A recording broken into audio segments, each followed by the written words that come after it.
Baik, Assalamualaikum, salam Om Swastiastu, Namo Buddhaya, salam kebajikan. Mendengar dengan telinga toleransi, menatap dengan pandangan kasih, berbicara dengan bahasa cinta dan kasih sayang. Salam cinta bertabur kasih, sebab jika cinta sudah terbuang, jangan harap kerukunan, kedamaian masih akan terjaga di kehidupan kita. Baik kawan-kawan, itu sebagai prolog ya dari saya, pemilik akun yang bertanggung jawab terhadap konten-konten yang saya unggah beberapa hari ini yang cukup kontroversial dan menimbulkan polemik di masyarakat. Jujur kawan-kawan, di video-video saya yang mengunggah tentang konten-konten edukasi ular piton untuk masyarakat Sulawesi Tenggara khususnya dan beberapa wilayah yang ada di sekitarnya, itu salah satu motivasi saya mengunggah konten-konten seperti itu agar menjadi salah satu edukasi supaya masyarakat itu tetap waspada, berhati-hati ketika pergi di hutan, pergi di kebun. Kemudian hewan ternaknya itu kasihan dijaga baik-baik. Kan setengah mati, sudah dirawat, sudah 8 bulan, 7 bulan, tiba-tiba harus mati kan, begitu kita lihat. Bukan di tangan tapi di perut ular piton. Makanya dijaga kawan-kawan, karena sekali saja lalai itu rugi bisa sampai puluhan juta. Dan itu kalau kami di masyarakat Sulawesi Tenggara, sapi, kambing itu merupakan salah satu aset yang cukup mahal ya, dan itu hanya bisa kita jual ketika kita perlu sesuatu yang benar-benar tidak bisa lagi dimampu sama keuangan kita. Jadi sapi dan lain-lain itu merupakan aset mahal kalau di masyarakat Sulawesi Tenggara, dan saya yakin juga di beberapa masyarakat di wilayah-wilayah lain juga kayaknya seperti itu sama. Jadi kawan-kawan, sekali lagi saya harus jelaskan bahwa itu sebagai salah satu bentuk edukasi. Terlepas dari itu semua kontroversial, pro dan kontra, nanti kita bahas lagi di beberapa menit yang akan datang. Jadi kawan-kawan, jujur saja video-video seperti mengunggah konten-konten tentang penangkapan ular dan lain-lain dan tindakan-tindakan yang dilakukan oleh masyarakat itu sebenarnya adalah salah satu jenis konten yang tidak diizinkan sama komunitas YouTube, jujur kawan-kawan. Jadi saya itu beberapa konten, bahkan puluhan itu konten, itu saya harus hampir di banned akun saya karena memang itu tidak diizinkan sebenarnya.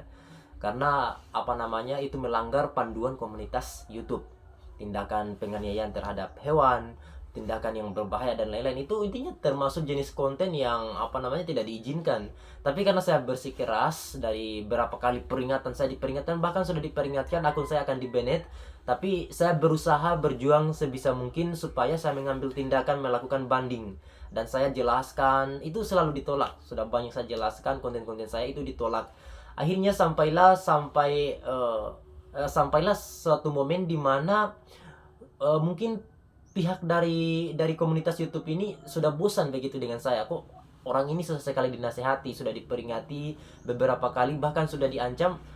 Mungkin mereka masih memberikan saya kesempatan. Alhamdulillah, itu yang saya manfaatkan.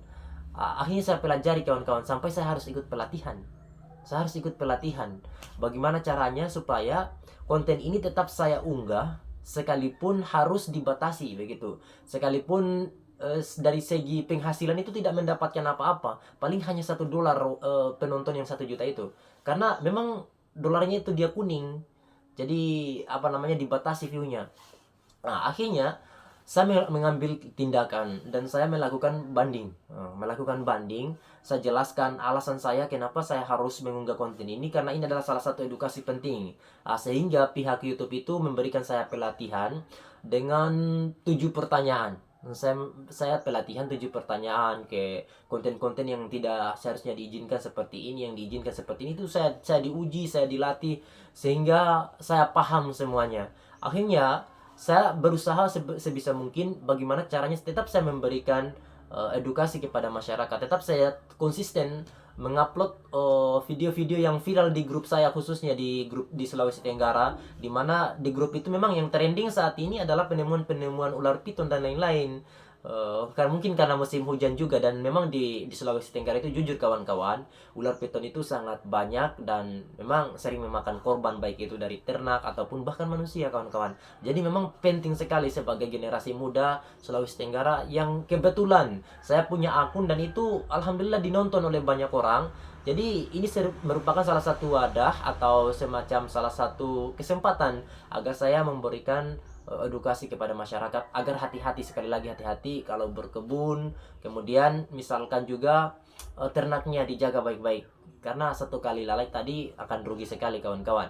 Baik, kita masuk di pembahasan yang kontroversial dan pro dan kontra kayak di video saya.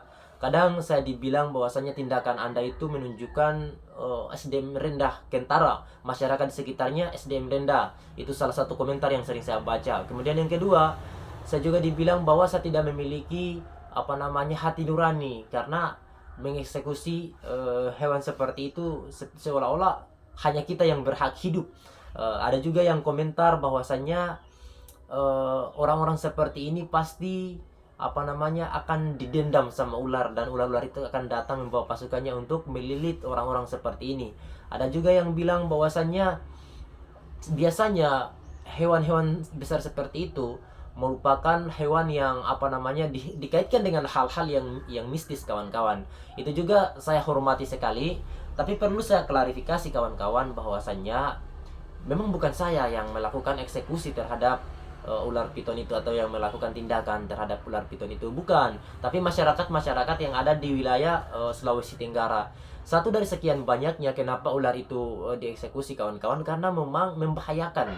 Dan saya rasa kita sebagai manusia yang diamanahkan oleh Tuhan untuk menjadi khalifah dan menkhalifahi bumi, saya rasa sudah bisa kita pertimbangkan mana hal-hal yang membahayakan kehidupan kita.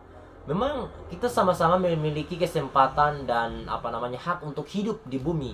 Itu memang betul. Hanya saja kalau seperti ular, kalajengking, atau misalkan hewan-hewan buas, kalau mereka membahayakan kita, maka tidak ada salahnya kita mengambil langkah untuk mengamankannya. Adapun juga pertanyaan kenapa tidak panggil damkar atau misalkan polisi di wilayah setempat untuk mengamankan itu, kenapa harus dibunuh begitu? Itu sesuai dengan konteksnya kawan-kawan. Jadi kronologisnya itu tidak seperti itu. Jadi konteksnya itu memang di situasi seperti itu, ular piton itu memang setelah kadang mereka belum sempat makan, melilit ular, kemudian melilit sapi atau misalkan ternak yang lain. Setelah ternak itu meninggal, mati, itu mereka mau melarikan diri, mau mencari sarang. Itu yang kita khawatirkan, jangan sampai kita masih tunggu damkar, mereka sudah pergi ke dalam lubang, kayak gua atau misalkan ke lembah misalkan, dan mereka bisa datang kapan saja, dan itu bisa berbahaya sekali baik kepada manusia ataupun hewan ternak kawan-kawan. Jadi konteksnya itu seperti itu. Bukan berarti kita mau mengambil langkah yang tidak bijak. Sebenarnya kita paham ada polisi, kita juga tidak mau repot sebenarnya, jujur tidak mau repot urus seperti itu, karena bangkainya itu besar sekali. Andaikan ada langkah yang lebih bijaksana, misalkan damkar bisa datang dalam hitungan detik atau menit, misalkan 3 menit atau 5 menit ke depan. Karena di Sulawesi Tenggara itu area-areanya itu terjangkau, desa-desa itu jauh sekali kawan-kawan. Jangan bandingkan dengan wilayah-wilayah lain. Jadi seperti itu. Jadi kawan-kawan yang berkomentar misalkan jangan sampai hal seperti ini menjadi contoh yang tidak benar. Jangan sampai hal seperti ini dibiarkan saja mereka membunuh hewan-hewan yang harusnya dilindungi, seperti itu, yang harusnya dilestarikan di kebun binatang. Sebenarnya bukan begitu konteksnya kawan-kawan. Jadi sesuai dengan konteks. Ada pun juga ada kawan-kawan yang tersinggung. Saya mewakili kawan-kawan saya di komunitas edukasi tentang ular piton. Mungkin saya ucapkan mohon maaf kalau misalkan ada kawan-kawan pecinta ular misalkan yang merasa tersakiti mungkin ya batinnya atau bagaimana. Intinya saya minta maaf karena memang tidak ada pilihan lain, itu adalah jalan terakhir kawan-kawan. Oke, siap. Nanti komentar saja kawan-kawan bagaimana solusinya untuk hal-hal seperti ini. Jangan lupa berkomentar di video saya. Salam hormat, salam toleransi, salam perjuangan.